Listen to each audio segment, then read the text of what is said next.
Bismillahirrahmanirrahim. Assalamualaikum warahmatullahi wabarakatuh. Selamat berjumpa kembali ya di dalam video tutorial pembelajaran matematika. Untuk kesempatan kali ini saya akan menjelaskan cara memfaktorkan fungsi kuadrat. Oke, kita langsung saja. Kita memiliki suatu fungsi kuadrat, yaitu 2x kuadrat dikurangi x dikurangi 6. Kita diminta untuk menentukan atau memfaktorkan fungsi kuadrat tersebut. Langkah pertama, kita harus membuat dua kurung ya, di sini. Kemudian di setiap kurung ini kita buat titik-titik ya, titik-titik, kemudian ini juga titik-titik, selanjutnya titik-titik.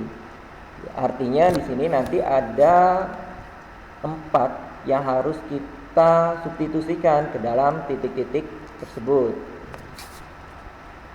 Langkah pertama, kita fokus ke 2 yang merupakan ya, 2 ini merupakan ya, namanya adalah koefisien. Koefisiennya bernilai 2. Selanjutnya, kita harus menentukan perkalian berapa saja yang menghasilkan 2. Ya, sekali lagi di sini kita harus menentukan perkalian berapa saja yang menghasilkan 2. Ya, yang pertama adalah boleh 2 kali 1. Kemudian yang kedua adalah 1 kali 2. Oke ya. Jadi kita harus menentukan bilangan berapa saja. Kalau kita kalikan hasilnya sama dengan 2. Berarti di sini terdapat 2 pilihan, 2 kali 1 atau 1 kali 2. Kita bebas memilih salah satunya. Misalkan yang kita pilih adalah 2 kali 1. Kita pilih di sini teman-teman. Oke, selanjutnya 2 kita akan substitusikan ke dalam titik-titik yang pertama di sini. Kita harus substitusikan. Oke, kita lihat karena 2 ini adalah koefisien dari x kuadrat, berarti di sini harus ditambahkan dengan x. Berarti kita isi dengan 2x. Kemudian berikutnya 1 kita substitusikan ke titik-titik yang ketiga. Sama, kita tambahkan juga dengan x, berarti 1x. Selanjutnya kita cek apakah penempatan ini sudah betul. Caranya tinggal 2x dikali dengan 1x diperoleh 2x kuadrat. Nah, berarti penempatannya sudah tepat. Selanjutnya kita fokus ke konstanta. Artinya yang tidak memiliki variabel, yaitu 6. 6 ini disebut sebagai konstanta. 6 ya. Sama halnya dengan koefisien 2, konstanta 6 juga kita harus mencari bilangan berapa saja. Kalau kita kalikan hasilnya sama dengan 6, yaitu 1 kali 6, 6 kali 1, 2 kali 3, dan 3 kali 2. Ini adalah bilangan kalau kita kalikan menghasilkan nilai 6. Jadi ada 4 pilihan. Selanjutnya kita harus membuat tabel seperti ini. Kemudian kita akan mengisikan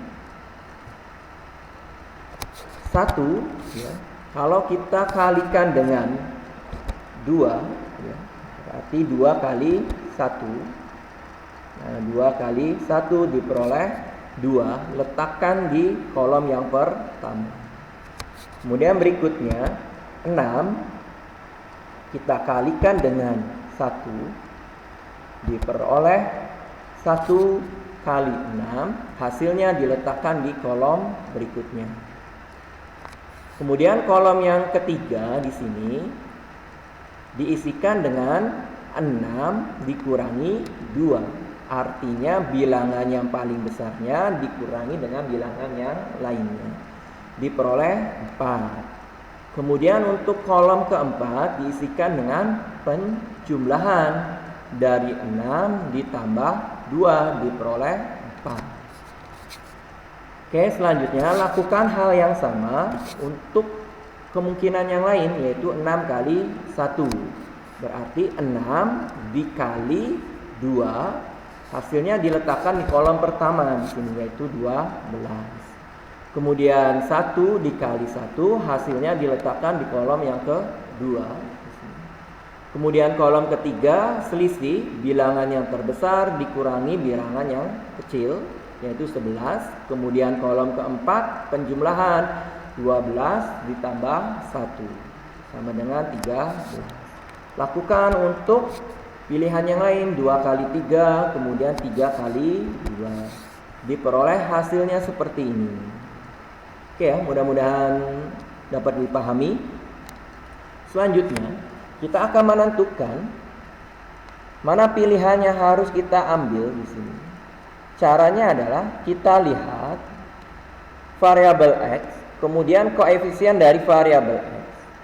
Nah, di sini sebenarnya ada angka 1. Jadi sebenarnya adalah 1X. Karena penulisan baku untuk 1X itu adalah X, maka ditulis X di sini. Tapi kita jangan bingung ya, di sini ada koefisiennya yaitu 1. Pilih di kolom ketiga dan keempat ini yang memuat angka 1.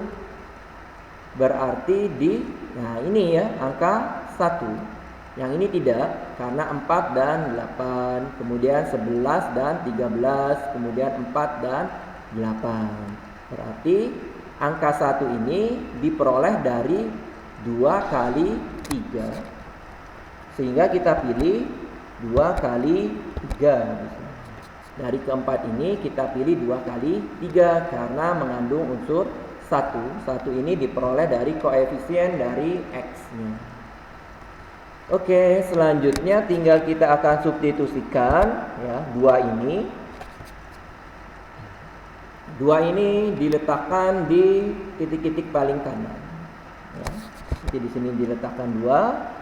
Kemudian berikutnya 3 diletakkan di titik-titik berikutnya yaitu 3.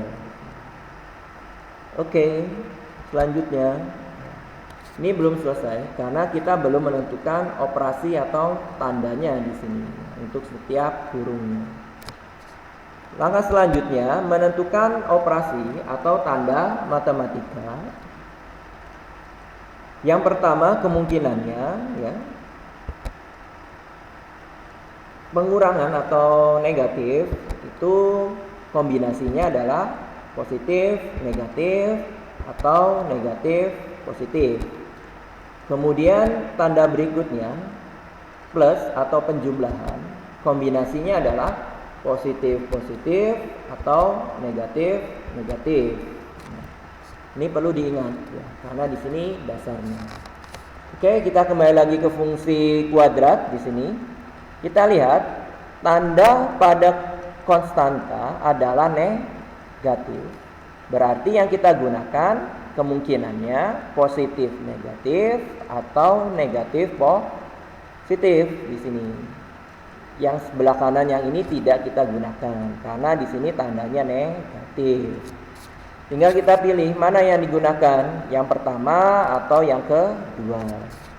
Untuk menentukannya, kita lihat kembali tabel yang sebelumnya, yang tadi, yang memuat angka 1. Kita lihat, untuk variabel X, di sini tandanya adalah negatif. Artinya, 4 dan 3, salah satunya harus negatif. Supaya negatif, berarti bilangan yang nilainya paling besar harus bertanda negatif. Di antara 4 dan 3 berarti yang paling besar adalah 4. Nah 4 ini merupakan hasil perkalian dari 2 kali 2. 2-nya untuk 2x, 2-nya lagi untuk 2. Harus bernilai negatif. Ya, berarti di sini harus kita kasihkan negatif, kemudian berikutnya positif. Tinggal kita sempurnakan.